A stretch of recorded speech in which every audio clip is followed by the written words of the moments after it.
우리는 어제 온 세상에 영원히 기억될 가장 고상하고 가장 간절하고 가장 아름다운 고백, 우리 룻의 고백을 룻기 1장 16절 이하에서 그 의미를 함께 맛봤습니다. 우리 다시 한번 그토록 영원한 고백을 우리 마음에 새기기 위하여 룻기 1장 그 고백을 다시 한번 저희가 낭독하시기 바랍니다. 우리 함께 읽으시죠.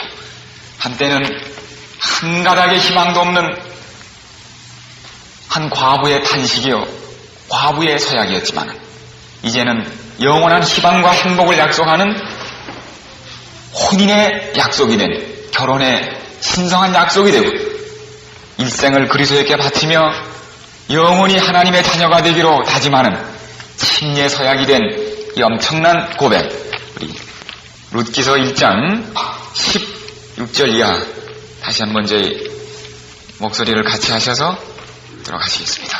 16절 이하입니다. 룻이 가로되 나로 어머니를 떠나며 어머니를 따르지 말고 돌아가라 강권하지 마옵소서.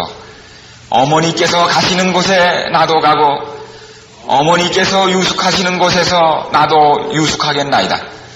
어머니의 백성이 나의 백성이 되고 어머니의 하나님이 나의 하나님이 되시리니 어머니께서 죽으시는 곳에서 나도 죽어 거기 장수될 것이라. 만일 내가 죽는 일 외에 어머니와 떠나면 여호와께서 내게 벌을 내리시고 더 내리시기를 원하나이다. 나오미가 룻에 자기와 함께 가기로 굳게 결심함을 보고 그에게 말하기를 그치리라. 굳게 결심하는 것을 보고 더 이상 만류하지 아니하고 드디어 룻과 함께 동행하여 베들레헴에 가기로 작정했습니다.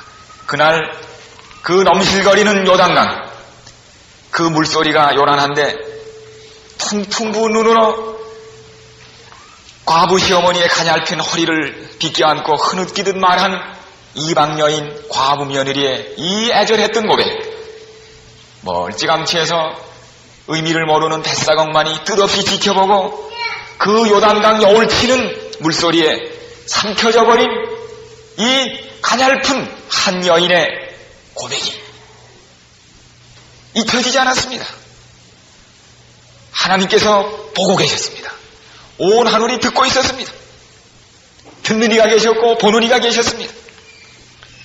너무나 아름다운 고백, 이 애절한 고백, 진실한 고백을 하나님은 결코 외면하지 않으셨습니다. 아마도 선지자 사무엘의 손을 빌어서 여기 그 위대한 고백을 기록해 가시고 이제 이 고백은 한 가닥 희망도 없는 과부의 탄식이 아니라 영원한 희망과 행복을 약속하는 결혼 서약이 되어 수백 번, 수만 번, 수천 번 거듭거듭 새로운 가정이 이루어질 때마다 이 서약으로 가정들이 이루어지고 죄인이 영원히 하나님과 연합하는 침례 서약 때마다 이 서약이 반복되는 것입니다. 여러분이요, 오르반은 떠났어도 끝까지 하나님께 달라붙은 그 어머니와 함께 길을 택한 룻을 인하여 우리는 얼마나 감사합니까? 룻마저 가버렸더라면 이 절망에 찬 인류의 구원의 역사는 그 다음 마디를 찾기 위하여 줄을 잇기 위하여 얼마나 방황할 뻔했습니까? 구원은 끝까지 견디고 남아있는 자에게 주어집니다. 성도의 인내가 여기 있습니다. 끝까지 하나님께 하나님의 허락과 약속을 굳게 붙잡고 육신의 눈에는 아무것도 보이지 않을지라도 하나님의 허락과 약속을 믿고 굳게 남아있는 그 백성에게, 그 무리에게 주어질 것입니다. 그러므로 여러분이요, 룻의 길을 쫓을 것입니다. 그 길은 영원한 길입니다. 영원한 보람과 의미가 있는 길, 다시는 후회하지 않을 길. 이리하여 그의 발길을 위한 새로운 길은 발견되었고 그의 가정을 위한 새 장소는 마련되었으며 그의 친구를 위한 새 백성은 정해졌습니다. 그의 생애를 위한 새 능력은 약속되었고 이제 그의 미래는 하나님 손에 던져졌습니다. 드디어 이 두 여인은 배에 올랐습니다. 드디어 요단강에 그 배가 뜨기 시작합니다. 저 뒤로 모압 평지가 멀어져 가고 유다 산지가 우뚝 눈앞에 나타납니다. 옛 것은 지나고 새 것이 왔습니다. 드디어 결정의 강을 넘었습니다. 돌아오지 않을 다리를 넘었습니다. 이제 그들은 새 땅에 도착한 것입니다. 이리하여 나오미와 그 시모와 자부룻은 피곤한 발을 끌듯이 여러 날에 걸친 여행 끝에 유다의 산들과 그 들을 지나서 도착한 때는 마침 여기 나오는 대로 여기 나오지 않습니까? 이에 그 두 사람이 행하여 베들레헴에까지 이르니라. 네, 여러분이요, 우리는 모압을 떠난 후에는 베들레헴까지 가야 합니다. 네. Until they came to Bethlehem입니다. 네. 베들레헴에 올 때까지 갔습니다. 그렇습니다. 여러분, 우리의 목적지는 예수님이 계신, 예수님이 탄생하실 베들레헴까지 가야 합니다. 도중에 머물러서는 안 됩니다. 베들레헴까지 가야 합니다. 하나님께서 누가복음 15장에 우리를 찾으시는 하나님의 마음이, 그 목자가 잃어버린 한 마리 양을 찾기 위하여 무기한 양을 찾기까지 찾지 않겠느냐 그랬습니다. 은전을 잃어버린 그 여인이 불을 켜서 쓸면서 찾기까지 찾는 것입니다. 네, 우리는 베들레헴까지 가야 합니다. 만난을 무릅쓰고 우리의 구주가 계시는, 생명의 떡이 계시는, 그리스도가 계시는 베들레헴까지 가야 합니다. 드디어 그들이 베들레헴의 낡은 북문을 통하여 터덜터덜 그 성읍에 이제 그들이 들어섭니다. 여기 보니까 그들이 들었을 때 어떤 일이 있었습니까? 베들레헴에 이를 때에 온 성읍이 그들을 인하여 떠들며 이르기를 이가 나오미냐 하는지라. 예, 그들이 베들레헴에 이르자 온 성읍이 소란스럽습니다. 여러분, 이때 그 고향으로 돌아가는 나오미의 심정을 생각해 보세요. 금의 환향이 아니에요. 참 만사가 잘 돼가지고 영광스럽고 떳떳하게 고향에 가는 것이 아니라, 그들 나오미는 그 문을 지나면서 눈물을 흘립니다. 10년 전, 10여 년 전 여기를 나올 때는 그래도 아직 젊음이 있었던데, 남편이 있었고 그래도 장래가 촉망되는 두 아들이 함께 걸어나갔던 그 문을 이제는 남편도 잃고 자식도 잃고 10년이 경과한 지금 흰머리도 많이 눈이 때 과부가 되었어. 무일푼이 되었어.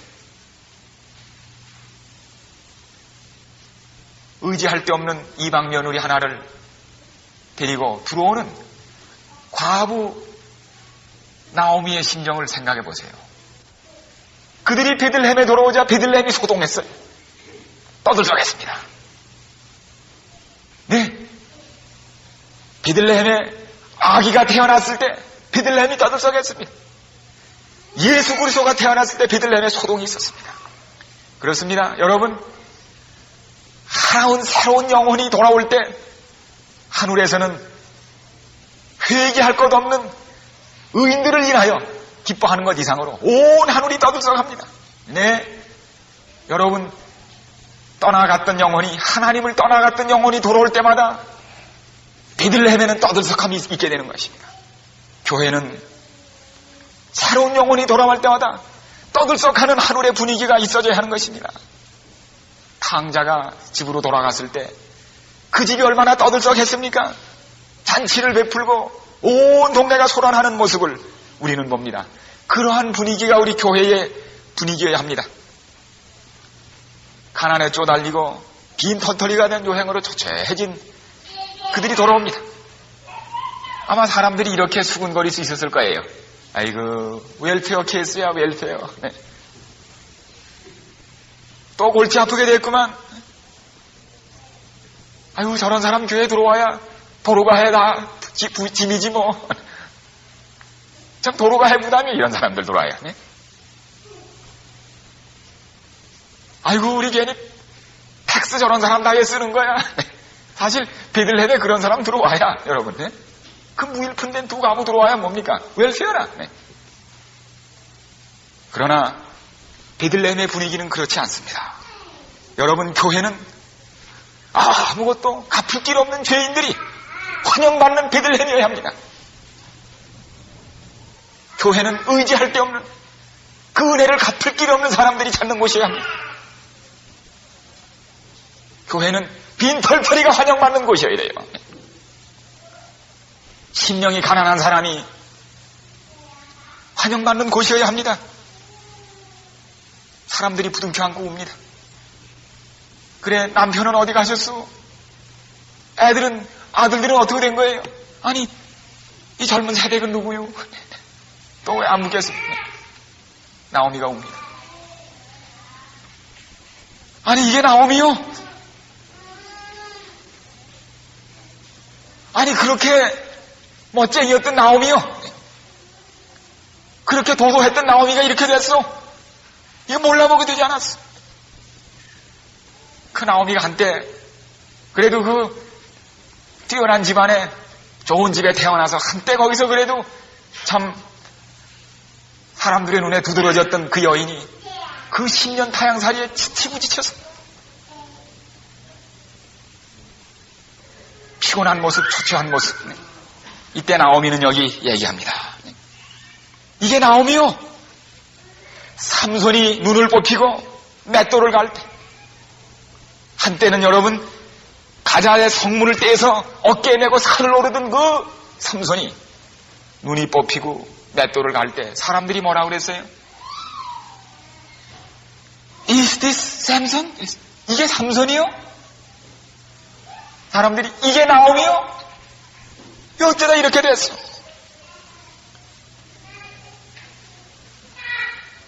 이제 남은 건 이름 하나요.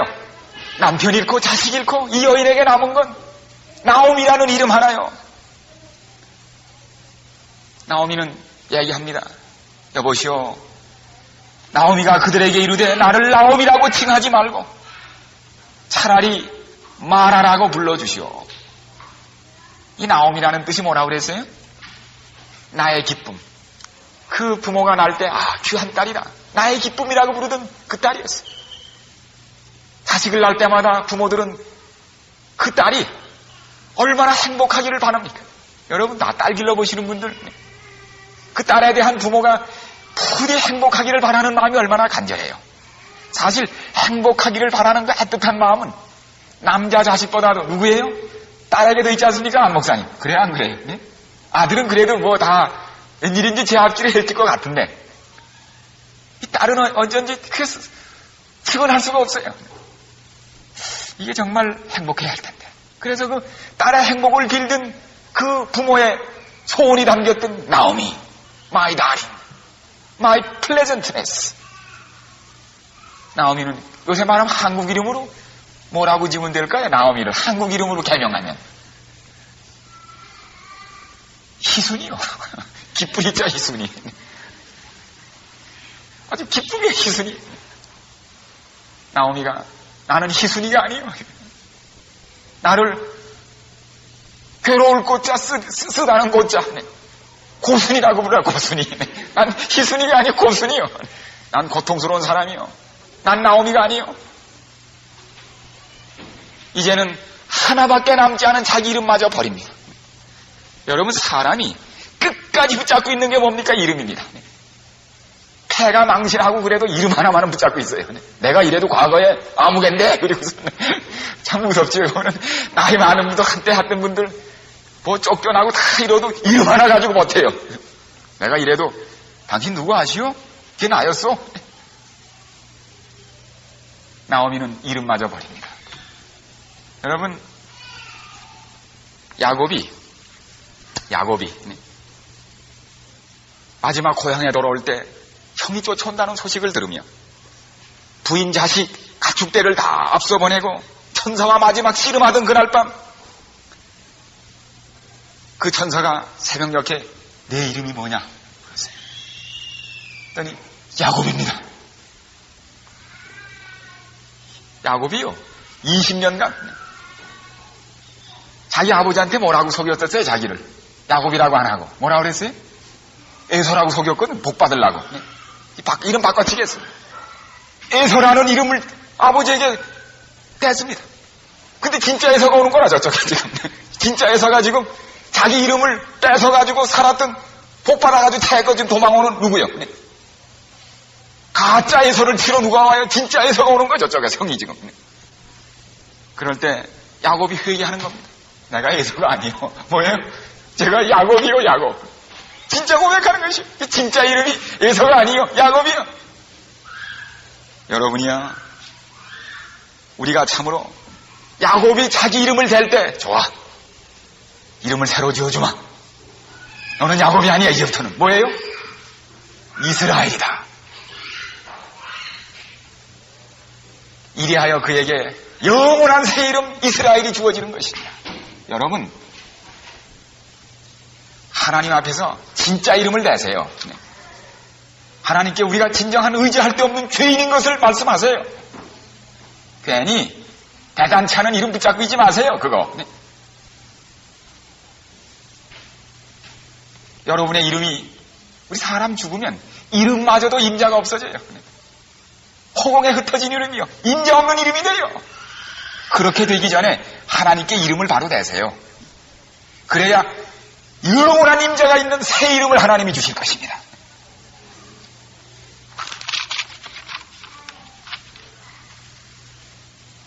여러분, 나오미는 말합니다.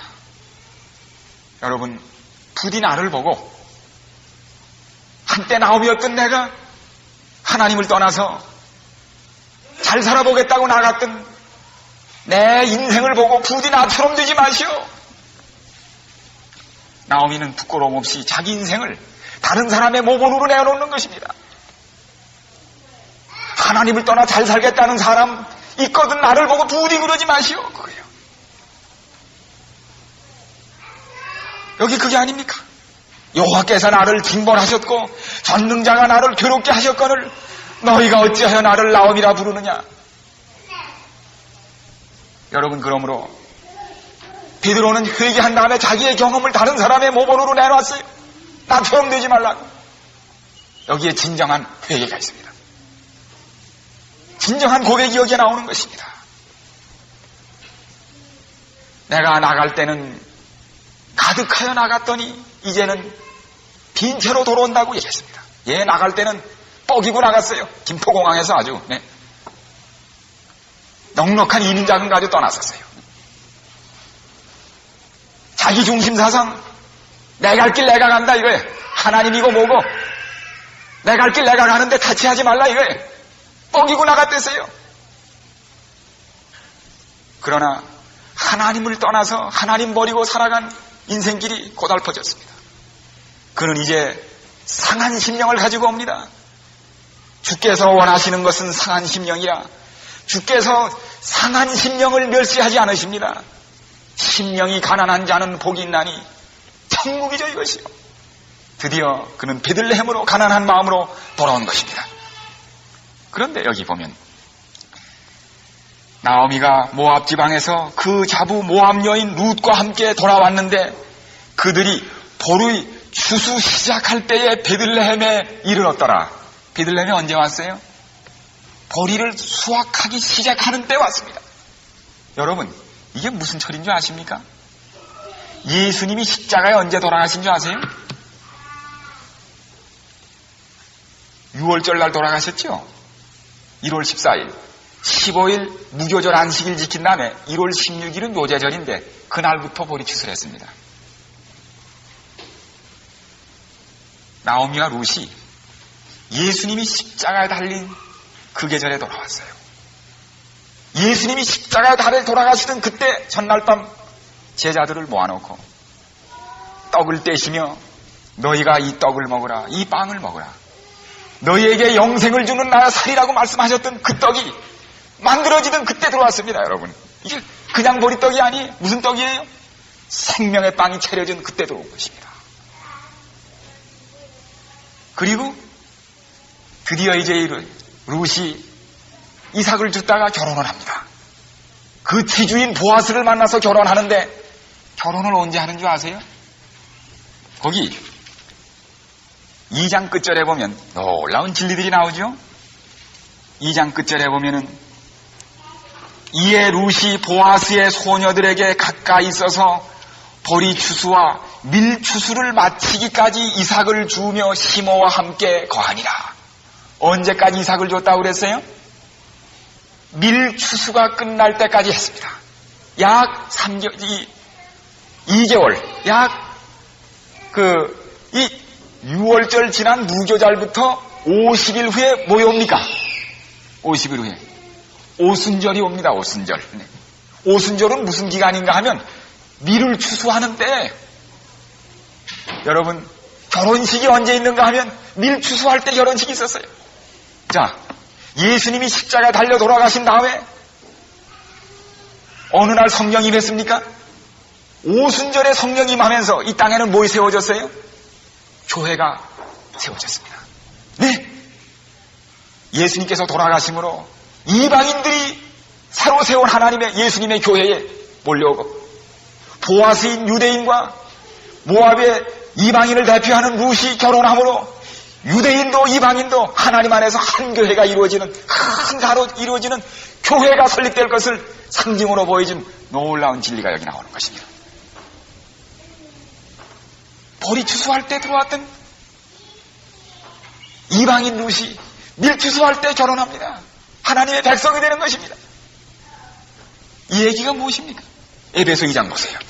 이게 똑같은 얘기입니다, 여러분. 이 에베소의 얘기는 바로 여기에서 이해가 됩니다. 성경, 신약 성경 에베소 2장에 보면은 여기 보세요. 11절, 그러므로 생각하라. 너희는 그때 육체로는 이방인이요 손으로 육체 행한 할례당이라 칭하는 자들에게 무할례당이라 칭함을 받은 이방인들입니다.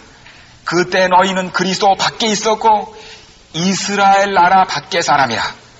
약속의 언약들에 대하여는 외인이요 세상에서 소망이 없고 하나님도 없는 자이더니 이제는 전에 멀리 있던 너희가 그리스도 예수 안에서 그리스도의 피로 가까워졌느니라.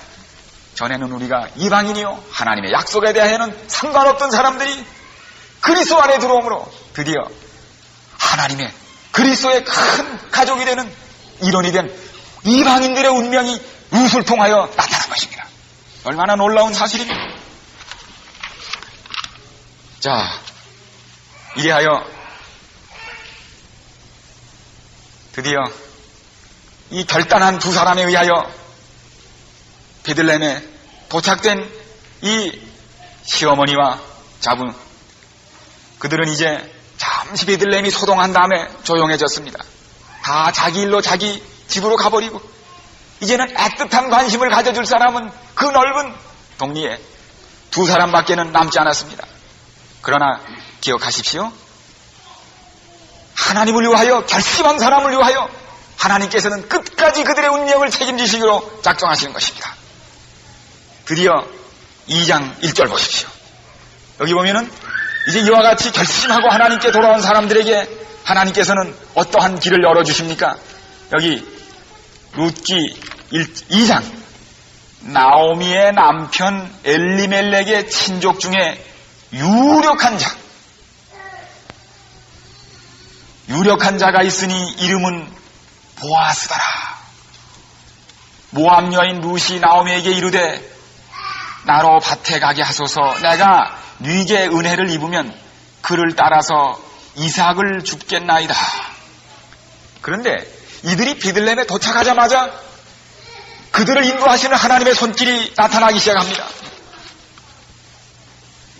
이제 땅도 다 팔아넘겨서 이제는 이삭을 주서야 품을 팔아야 먹고 사는 이 가련한 두 여인. 진보다리를 풀자마자 룻은 자기 어깨에 무거운 생활의 짐이 누르는 것을 발견하고, 어머니, 제가 이삭이라도 주스러 나가야 되겠어요. 어머니 어디로 갈까요? 참 외국에서 데려온 이 며느리가 쉴 겨를도 없이 여독을 풀 겨를도 없이 이제 또 입에 풀칠을 하기 위하여 나가야 하는 이 운명을 생각하며 나오미의 눈에서는 눈물이 주릅니다.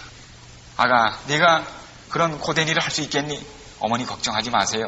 제가 부지런히 주스면 어머니하고 저야 못 살겠어요. 어제 어머님 집에 여독이나 푸시고 좀 편히 쉬세요.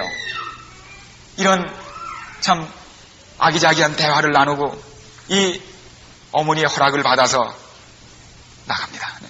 여러분, 제가 좀 이따 말씀을 드리겠지만 우리가 이 룻기서에서 보는 가장 아름다운 그림이 뭔가 하면 이 시어머니와 한 며느리의 관계입니다.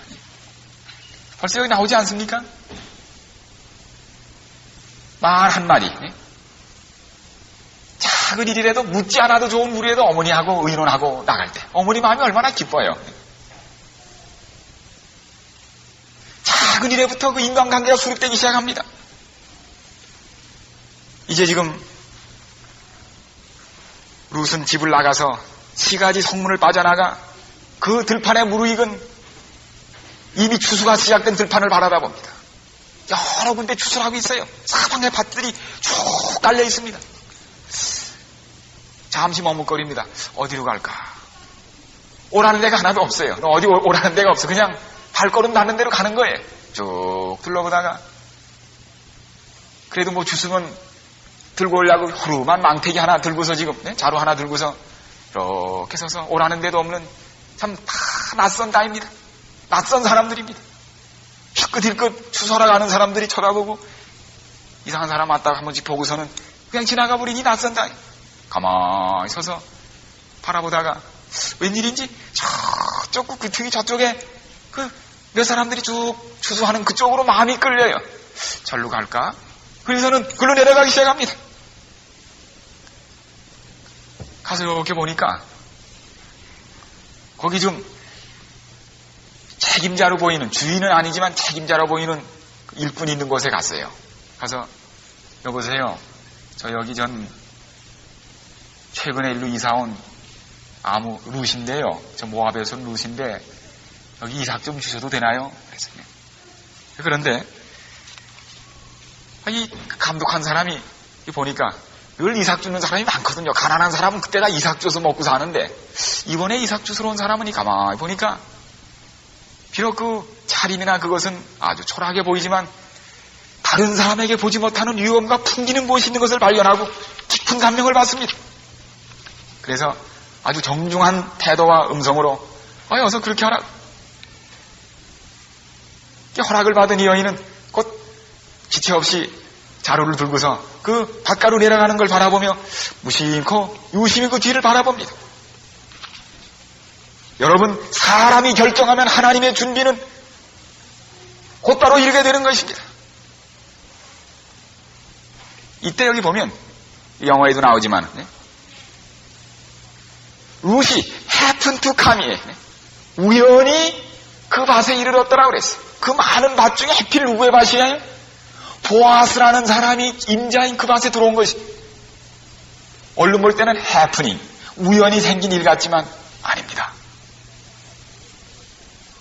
그 요단강가에 고백을 들었던 그 하나님께서 룻의 발걸음을 그도 모르게 보이지 않는 손길로 인도하고 계셨다는 사실입니다. 사람은 그것을 우연히로 봐요. 그러나 움직이는 손길이 위에 있었습니다. 어쩌다가 온 게 아니에요. 여러분이 어쩌다가 이 넓은 천지 미국에 이민 오셔서 그것도 어쩌다가 베이커스빌드에 또 이사를 와서 또 어쩌다가 또 이웃 사람을 만나서 어쩌다가 목사님을 만나서 어쩌다 공부하다 보니까 어쩌다 신자가 됐구나. 그런 것 같이 해프닝 같지요? 아니에요. 룻의 발걸음을 보아스의 밭으로 인도하신 것은 하나님이십니다. 마음에 하나님을 찾고자 하는 조그만 생각도 있는 사람을 하나님이 그냥 두지 않으세요. 어디에 인도해서 밭으로 보내요. 그가 마음 놓고 맡길 수 있는 밭으로 보냅니다. 그런데 그 레위기 19장이나 신명기 24장 19절에 보면은 하나님이 이스라엘 백성 보고 너희가 가나안에 들어가서 농사를 짓거든 농사 지을 때에 추수할 때에 싹싹싹싹 다 걸어가지 말고 이삭을 남겨두고 밭의 귀퉁이를 베지 말고 과수원의 열매를 다 따지 말아서 내 땅에 사는 과부와 가난한 사람들이 이삭을 주워 먹게 살게 하라는 그런 법이 있어요. 얼마나 자비로운 하나님입니까? 언제나 가난한 사람을 생각하시는, 과부를 생각하시는 하나님. 참 자비의 법. 그래서 그날 아침에 나오미가, 그 시어머니가 얘기해, 얘야, 이 나라는 너희 나라하고 달라서 우리 하나님은 자비로운 하나님이기 때문에 가난한 사람과 너와 나 같은 과부가 먹고 살도록 법이 있단다. 그러니 혹 오늘 너 어디 이삭 주소로 갈지라도 너무 겁내지 말고 허락만 받고 들어가서 마음 놓고 죽거라. 그래 다 이 얘기를 듣고 지금 오는 길입니다. 그런데 지금 그 많은 밭 중에 보아스가 있는 밭으로 지금 들어갑니다. 보아스가 임자인 밭으로 들어갑니다. 자, 이렇게 지금 이 일을 하는데 여기 보십시오. 3절, 룻이 가서 베는 자를 따라 밭에서 이삭을 줍는데 우연히 엘리멜렉의 친족 보아스에게 속한 밭에 이르렀더라.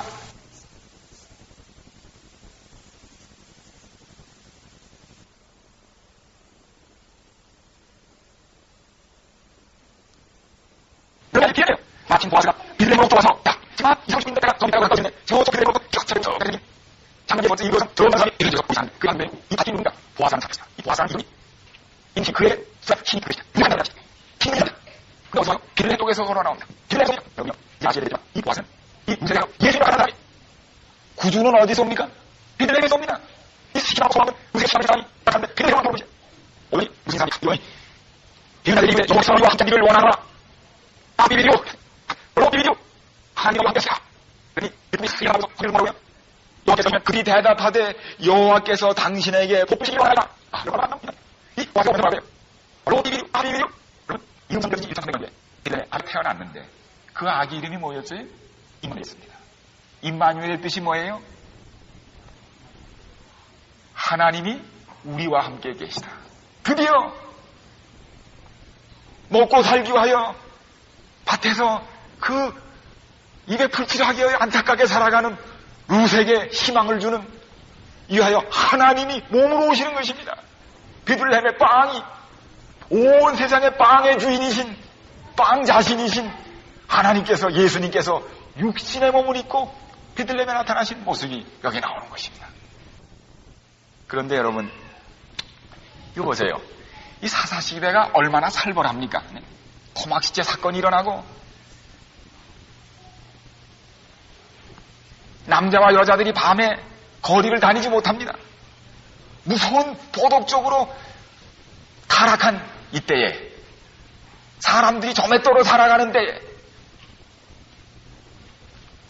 이러한 사사시대에도 어떤 컴퍼니가 있어요? 어떤 무리가 있어요? 여기에 나오는 이런 작은 무리가 있습니다. 리들 컴퍼니, 작은 무리가 있었습니다.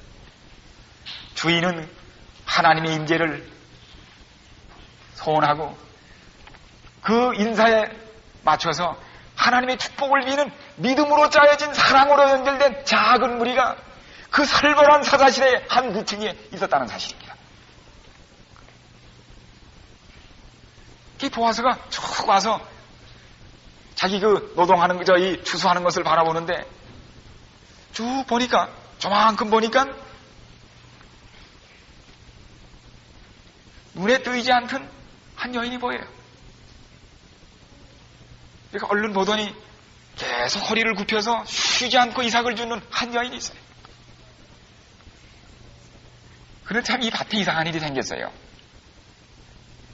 이 대개 추수하는 사람들이 뭐 한참 일하다 보면 그저 좀 거칠고 이런데 이 아주 정중하고 고상한 한 여인인 이 룻이 말없이 여기 들어와서 이삭을 줘요.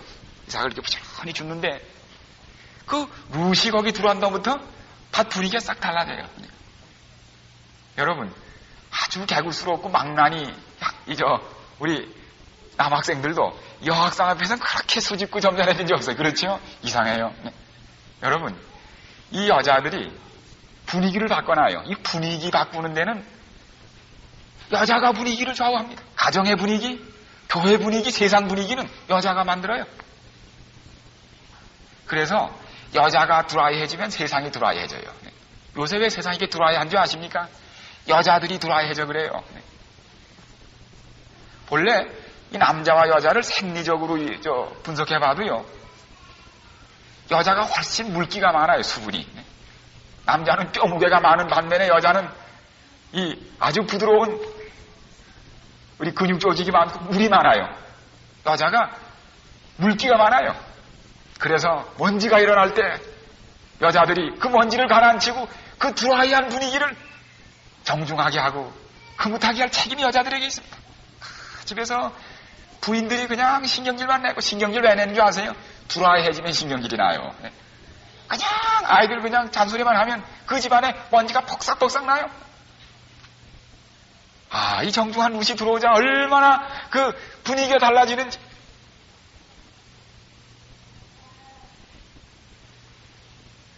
자, 그래 사람들이 아주 그런 분위기된 가운데서 이제 보아스가 들어와 봅니다. 이 보는 대로 물어요. 저 여자가 누군가? 우리 일꾼이 아닌데 저기서 그 이삭 주는 저 여자가 누군가? 그랬더니 누가요? 이 책임 맡은 사람이 대답을 하는데 여기 보세요. 여기 보니까 보아스가 베는 자들을 거느린 사환에게 이르되, 이는 뉘소녀나 어떤 여인이요? 베는 자를 거느린 사환이 대답하여 가로되, 이는 나오미와 함께 모압 지방에서 돌아온 모압 소녀인데 그의 말이 나로 베는 자를 따라 단 사이에서 이삭을 죽게 하소서 하였고, 아침부터 와서는 잠시 집에서 쉰 후에 지금까지 계속하는 중이니이다. 근데 여기 보면 이 밭에는 누가 있었어요? 책임자가 있었습니다. 근데 책임자 이름이 안 나와요. 그렇습니다. 하나님의 일터에는 책임자가 있어요. 그러나 그 책임자는 뭐에 안 나와 있어요? 이름이 안 나와 있어요.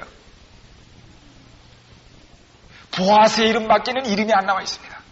여러분, 이 교회의 주인은 목사도 아니고 장로도 아니에요.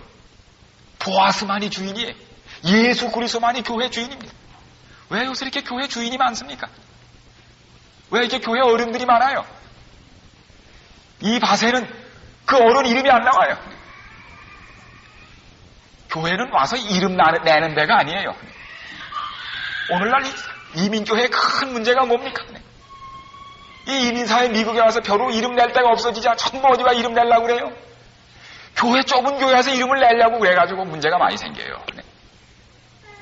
그러나 보아스의 밭에는 그 사환을 거느린 다른 사환이요.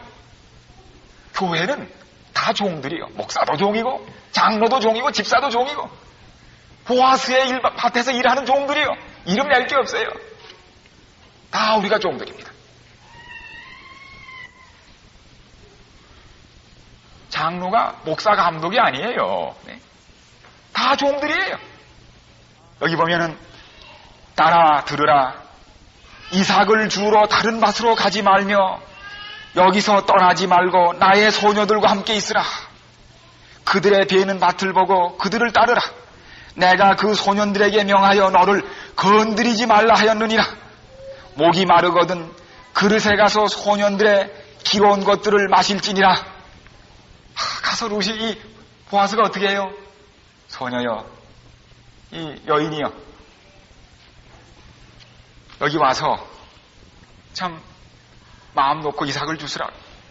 이 소년들한테, 이 젊은이한테 내가 다 당부를 했으니 당신을 괴롭히지 않을 거요. 마음 푹 놓고 주십시오. 여러분, 이 대지주가, 한참 할 일이 많은 이 대지주가 어떻게 해요?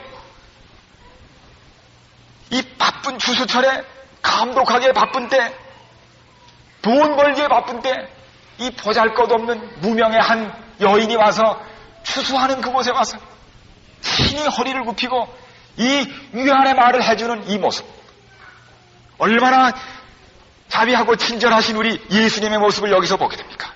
러빙 카인드네스, 사랑이 넘친 친절입니다.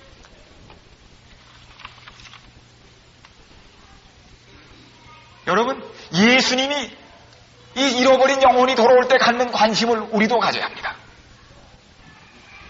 어디서 오셨어요? 도와드릴 일 없어요? 성함은 어떠세요?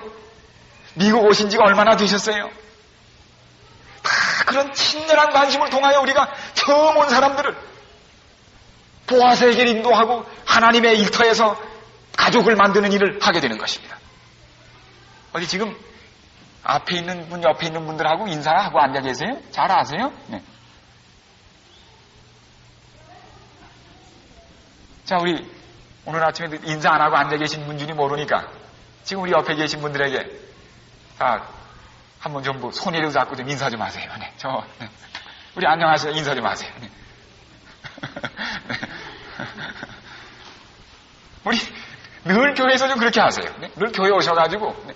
안식일이나 우리 예배 때 오셔가지고 그냥 앞만 보고 이렇게 누가 혹시 뭐라 할까봐 그러지 마시고 좀 옆에 있는 분들에게 안녕하세요. 어디서 오셨, 모르시는 분이면 어디서 오셨어요? 처음이신가요? 저 뒤에 분도 그러고 얼마나 좋습니까? 네. 그런데 여기서 이 보아스가 이 이삭을 유수로 온 이 여인에게 특별한 관심을 보입니다. 뭐라고 그래? 첫째, 여기를 떠나지 말고 다른 맛으로 가지 말고 나의 소년 소녀들과 함께 있으라고. 내 소년들에게는 주의를 줬다고. 뿐만 아니라 목이 마르거든 우리 소년들이 베들레헴에서 기러온 물을 마시라고. 얼른 생각하면 이거 뭐 마음대로 사사시대는 뭐 어떤 게 특징이에요? 제 마음대로 하는 게 특징인데 이 밭에 들어왔더니 제 마음대로 못하게 하네요. 뭐라 그래요? 다른 밭으로는 가지 말고 여기를 떠나지 말고 우리 소년들이 기러온 물을 마시고 여기 끝까지 남아있으라고. 이건 뭐 자유를 제한해요. 교제를 제한해요. 갈 곳을 제한해요. 활동 영역을 제한해요. 먹을 것을 제한해요. 뭐 이런 데가 있어. 사사시대 가지 않게. 사사시대가 얼마나 좋습니까? 여러분 생각해 보세요. 사랑이라는 게 뭡니까? 사랑은 관심을 사랑이라고 그래요. 사랑이 뭡니까? 관심입니다. 사랑은 관심의 대명사예요. 사랑하면 관심이 있게 되어 있습니다. 여러분, 자기 밭에 들어온 이 소녀를 관심을 가진 이 보아스는 당장 그에게 제안을 시작합니다. 관심을. 왜 그래요? 부모는 자식을 사랑하기 때문에 자식의 자유를 제한합니다. 얘, 너 아무데나 가지 마. 어디 갈 땐 꼭 엄마한테, 아빠한테 얘기해. 너 아무나 하고 놀지 마. 좋은 동무하고 사귀어야 돼. 너 아무 음식이나 먹지 마. 엄마가 주는 거, 아빠가 주는 거만 먹지. 내 마음대로 어디 가서 아무거나 먹지 마. 그게 다 좋은 음식이 아니야. 어디 그게 제한입니까? 사랑하기 때문에, 관심을 갖기 때문에 제한해요. 어떤 사람은 그래요. 안식일 교회는 나갈래도 왜 그렇게 간섭이 많으냐? 뭐 극장에 가지 말라. 뭐 TV도 나쁜 건 보지 말라. 뭐 음식도 이건 먹지 말라. 뭐 마실 것도 뭐 콜라는 나쁘다. 커피는 나쁘다. 아니 좀 맘대로 먹고 미국까지 와가지고 말이야. 네? 그럼 어떻게 제한하느냐? 이런 거 먹으려고 미국 갔지 뭐 괜히 왔나? 하여튼 이거 유독 안식일 때만 나가면 또 뭐라 그래요? 그냥 제한이 많아. 여러분 귀찮습니까? 보아스는 자기 밭에 들어온 이 여인에게 분명한 말이에요. 이게 무슨 뜻입니까? 여인이여, 당신이 여기 떠나지 말란 얘기가 뭐예요? 여기 이상 좋은 데가 없다는 얘기예요. 네. 다른 데 가요 고생이니 여기 있으라고. 그 다음에 여기서 당신이 만나는 사람 이상 더 좋은 사람이 없으니까 내 소년 소녀들 충분히 하나님을 두려워하고 그동안 나에게 교육을 받은 이 친구의 더 좋은 친구가 없으니 이 친구하고만 사귀라 이거예요. 내가 기러온 이 물, 베들레헴에서 기러온 좋은 물이요. 우리 소년들 통해서 목마르거든 이 물을 마셔. 내가 주는 물을. 그 다음에 점심때가 되면 어떻게 해요? 내가 주는 빵을 먹고 내가 주는 볶음 곡식을 먹고 내가 주는 거기다 찍어서 말이야. 드레싱 수업에다가 먹으라 이거예요. 내가 주는 게 제일 좋으니까 다른 데 가봐야 이상 없다 이거예요. 이상 없다 이거예요. 여러분이요, 보아스의 가족 되는 건 큰 특권입니다. 이 살벌한 사사시대에 루시오 다른 밭에 가봐야 그 의지할 때는 여자, 그 살벌한 시대입니다. 여자들이 어디가 안전하지 않은 때예요. 그 두려운 사사시대 경찰도 없어요. 다른 밭에 가봐야 이런 맛이 없습니다. 그렇기 때문에 보아스는 그를 사랑하기 때문에 울타리를 쳐주는 거예요. 여러분, 저는 제7일 안식일 예수재림교회 이 하나님의 마지막 무리를 위한 이 가족된 것을 얼마나 다행으로 생각하는지 모릅니다. 여러분, 음식 가려 먹는 게 그렇게 귀찮으세요? 자, 여러분이 자식을 사랑하는 부모치고 자식 음식 먹는 거 관심 안 갖는 부모 계세요? 부모가 자식에 대한 그 사랑에 제일 빨리 확실히 나타나는 데는 어딥니까? 음식입니다. 저는 우리 아이한테 아무거나 안 먹입니다. 저는 제 손으로 제 돈 들여서는 우리 아이에게 몸에 나쁜 거 캔디나 이런 거 안 먹여요. 초콜릿 이런 거 안 먹입니다. 왜요? 몸에 좋지 않아요. 전 우리 아이 먹는 거 엄격히 관리합니다. 양도 조절하고, 저 우리 아이 마음대로 맡기지 않아요. 몸에 알맞은 것만큼만 먹게 합니다. 종종 우리 아이도 불평해요. 다른 애들은 마음대로 먹는데 왜 우리 아빠는 이렇게 먹는 거 가지고 그러냐. 그 아이가 이제 그걸 깨달을 날이 올 겁니다. 여러분, 저는 이 제7일 안식일 예수재림교회가 하나님의 참교회일 걸 믿는 가장 확실한 증거 가운데 하나가 음식에 대하여 간섭하시는 하나님 때문입니다. 만약에 하나님께서 자기 아들을 십자가에 죽이실 만큼 우리를 사랑한다고 하면서 아무거나 먹어라, 되는 대로 먹어라, 그렇다면 저는 그 하나님 뻔히 볼 거예요. 그런 무식한 하나님 어디 계세요? 그 하나님이 무식하든지 진짜 하나님이 아니든지 둘 중 하나입니다. 부모가요, 자식 그저 먹는 대로 다 주고 달란 대로 다 주면 그게 사랑이 아니에요. 그 어머니가 무식한 어머니든지 진짜 어머니가 아니든지 둘 중 하나입니다. 저희는 제 어머님이, 제가 그거 지금도 기억해요. 저희 어머님이 참 몸이 약하세요. 그래서 저는 제가 그때 고등학교 다닐 때 우리 어머님이 50만 살아주시면 하나님, 저희 어머님이 50만 살게 해주십시오.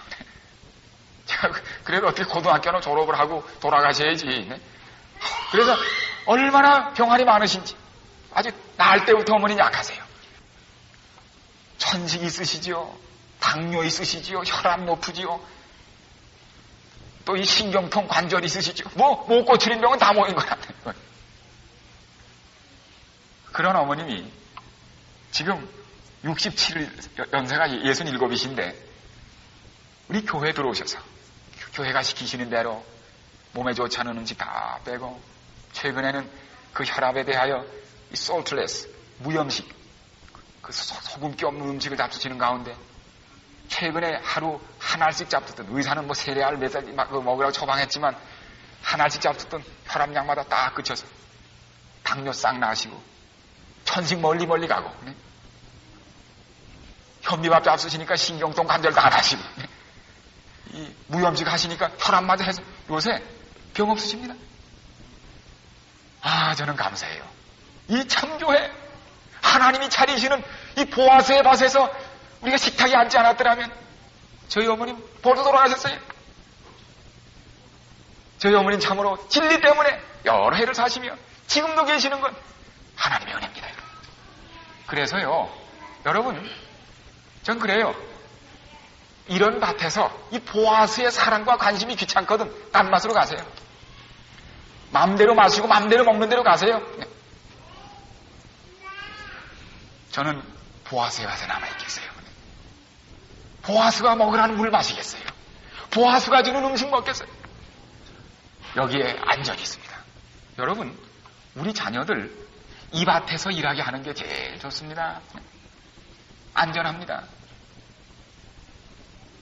최선의 보호와 최선의 관심과 최선의 사랑이 보아스의 밭에 있어요. 자, 뿐만 아니라 이 보아스가 이제 점심때가 됐습니다. 점심때가 돼가지고 일꾼들이 오는데 룻을 불러요. 여기 와서 식사 같이 하라고. 그래서 그 반 옆에 초막을 쳐놓은 거기에 쭉 들어왔습니다. 룻이 이렇게 앉아서 아침에 시어머니가 아침에 싸주신 그걸 내놓으려고 하니까 그건 나중에 하고 여기서 먹으라고. 그런데 지금 핵곡식을 못 가서 볶음곡식과 빵과 거기 드레싱들을 쭉 내놔요. 이제 치주하고 한상해서 먹는 거예요. 의사뜯던 아가씨가. 곡식을 건네주고 빵을 건네주며 여기에 와서 이 물 마시고 이 빵을 먹고 이 초에 빵을 찍으라고. 여러분, 참으로 예수님께서 어떻게 하셨습니까? 이방인이었고 소망이 없던 우리를 하나님의 식탁에 앉히셔서 예수님께서 이 땅을 떠나시기 전 어떻게 하셨습니까? 빵을 주시고 포도즙을 주셔서 성만찬의 영원한 구원의 테이블에 함께 하시는, 같은 식탁에 앉게 하시는 하나님의 자비를 우리가 여기서 보는 것입니다. 이 빵을 먹고 이 초의 빵을 찍으며 이 볶은 곡식을 먹으라. 하나님이 주시는 귀중한 음식을 우리가 여기서 맛보게 되는 것입니다. 우리가 하나님의 그리스도의 상에 함께 참여하는 놀라운 특권을 여기서 얻는 것입니다. 여러분이요, 우리가 그리스도에게로 나아갈 때 우리는 그리스도와 함께 한 식탁에 앉습니다. 식구가 되는 것이에요. 예수님이 떼어주시는 빵을 먹는 것이요, 생명의 빵, 사랑의 빵, 위안의 빵. 이미 작은 성만찬 예식이 벌써 거기 이루어지는 겁니다. 배가 불러요. 좀 더 드세요. 좀 더 먹어요. 배가 불러서요. 그런데 루시 먹으면서 자꾸 목이 메요. 누구 생각하고요? 집에서 우두커니 앉아서 무료하게 자기를 기다리는 어머니 생각하니 목이 메여서 안 넘어요. 눈물이 글썽글썽하고. 이 보아스가 얼마나 눈치가 빠른 남자인지 보더니 어떻게 해요? 여기 보니까 끝날 무렵에 요거는 싸다가 어머니 갖다 드리라고. 그렇게 눈치가 빨라 사람이. 네? 우리 예수님은 참 눈치가 빠른 분입니다. 그래서 보아스가 이렇게 보니까 먹으면서도 목 메인 것까지 본다고요. 뭐 의사들처럼 이렇게 무슨 미뤄가지고 보는 게 아니고 싹 보는 거예요. 벌써 인사이트. 네? 목 메인 것까지 보시고 얼마나 차근하고 친절하고 관심 있는 보아스. 그분이 우리 예수님이에요, 여러분. 네. 그 마음의 작은까지도. 그래서 시어머니 목까지 잘 받아도 다시 오후에 일을 하러 나갑니다. 그랬더니 보아스가 쭉 이렇게 밭고랑을 돌면서 어떻게 해요? 일꾼들에게 그러면 너무 단 꼭꼭 묶지 말고 좀 흩어놔. 이 주인이, 여러분, 주인이 일꾼들한테 너무 싹싹 그렇게 묶지 말고 좀 뿌려놓으라 이거예요, 뒤에. 괜히 그렇다고 또 단체로 놓으면 이삭 주는 것도 아니고 좀 더 어색하니까 어떻게 하라고요? 그가 너무 힘들지 않게 죽도록 이삭을 뿌려놓으라는 겁니다. 얼마나 너그럽습니까? 아주 인색한 주인 같으면 어떻게 해요? 이삭 하나 떨어질세라 그렇게 안 하고 죽는 사람을 위하여 좀 이삭을 뿌리라 이거예요. 여러분, 우리 예수님이 참 너그러우신 분입니다. 우리 이삭을 좀 떨어놓으라고요. 좀 같이 먹고 살자고요. 네? 다른 사람도 먹고 살아야죠. 얼마나 자비롭습니까? 여러분, 보아스네 밭에서 일하는 수지도 맞아요. 참 우리 주인이 너그러워요. 절대로 예수님께서 그분의 밭에서 일하는 사람에게 부족함이 없게 하십니다. 넉넉하게 보상을 주세요. 여러분, 축복은 예수님의 밭에서 예수님을 위하여 일하는 사람에게 축복이 이 다음에 천국에서 이르는 게 아니에요. 지금도 그 축복이 눈에 보이게 옵니다. 우리는 이삭 떨어지는 것을 보는 것입니다. 충분히 하나님의 일을 하는 사람은 이 땅에서라도 은혜를 입습니다. 여러분, 그리스도께 속한 모든 사람들에게 마침내 영원한 보람과 행복을 주시는 그 하나님, 지금도 그 손길이 우리 앞에 정연합니다.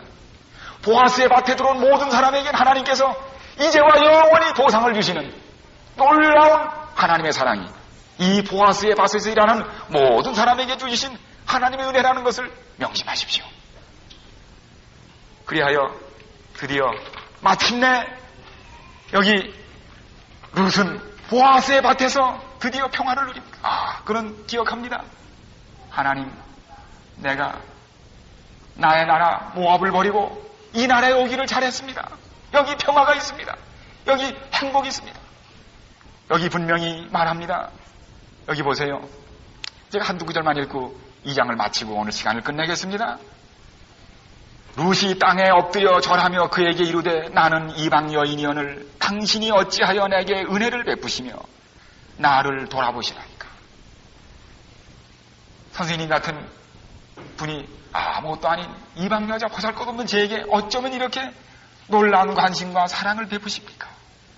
보아스가 그에게 대답하여 가로되 내 남편이 죽은 후로 내가 시모에게 행한 모든 것과 내 부모와 고국을 떠나 전에 알지 못하던 백성에게로 온 일이 내게 분명히 들렸는지라 여호와께서 내 행한 일을 보응하시기를 원하며 이스라엘의 하나님 여호와께서 그 날개 아래 보호를 받으러 온 내게 온전한 상 주기를 원하노라. 보아스는 말했습니다. 내게 행한 모든 일 때문에 나는 감동을 받았다. 이스라엘 하나님의 날개 밑에 보호를 받으러 온 내게 하나님이 품어주시고 위안을 주시고 위로를 주시고 쉬게 하시기를 원하노라. 여러분, 우리가 믿는 하나님은 날개를 가진 하나님이요, 예수님께서는 이스라엘 백성을 향하여 말했습니다. 암탈기 병아리를 품듯이 내가 품어주러 왔다.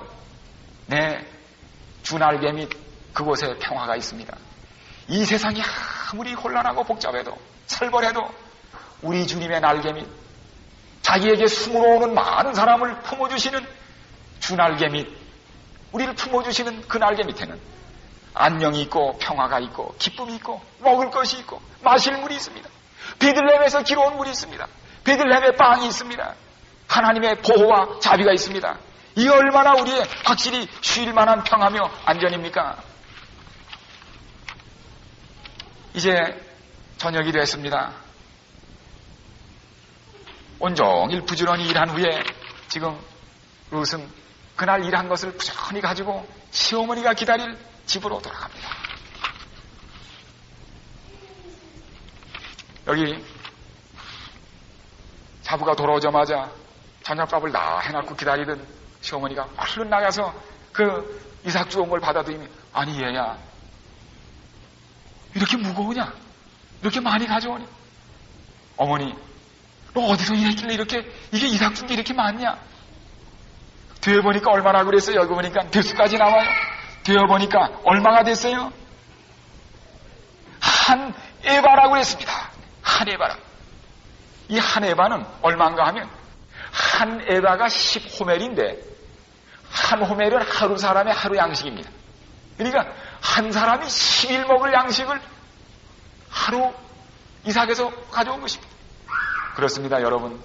하나님의 밭에서 일하는 보상은 충분하고 이 땅에서도 하나님이 갚아주시는 것을 우리는 이 계산에서도 보게 되는 것입니다. 야, 아가, 너 누구네 밭에서 오늘 이걸 주웠느냐? 어머니, 그 밭주인 이름이 보아스라는 분이라고 그러대. 보아스? 아가, 일이 돼가는구나. 보아스는 우리의 가장 가까운 친척이다. 이제 아이디어가 떠오른다. 희망이 보이기 시작했습니다. 갑자기 나이 많은 나오미의 눈에서는 빛이 나기 시작했습니다. 아가, 하나님이 우리와 함께 하시기를 시작하신다. 드디어 이에 룻이 보아스의 소녀들과 가까이 있어서 보리 추수와 밀 추수를 마치기까지 이삭을 주우며 그 시모와 함께 거하니라. 드디어 이제 우리 내일 하는 3장부터 우리 전편이 끝납니다. 이제 드디어 한 여인의 방황이 끝나고 절망이 끝나고 새로운 희망의 역사가 시작됩니다. 마침내 하나님께서는 하나님의 날개 아래 피하러 들어온 가냘픈 피할 데 없는 한 새와 같은 이 영혼을 불쌍히 여기시고 놀라운 구속의 사랑 베푸시는 것을 우리는 3장에서부터 보게 되는 것입니다.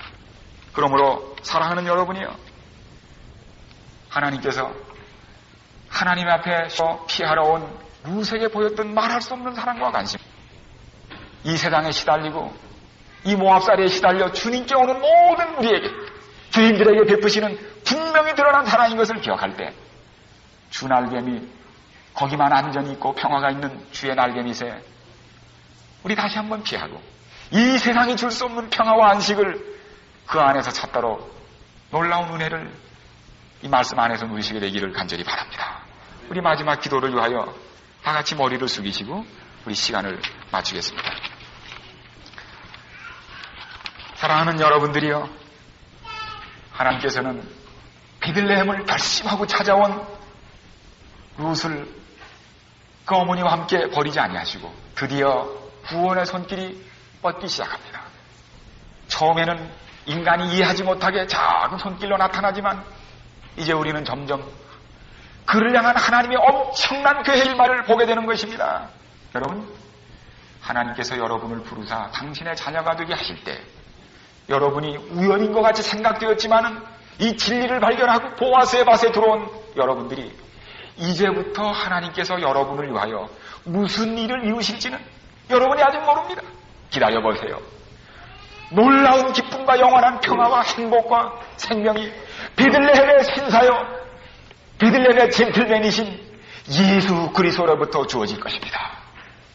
여러분, 보아스의 밭 밖에는 보람이 없습니다.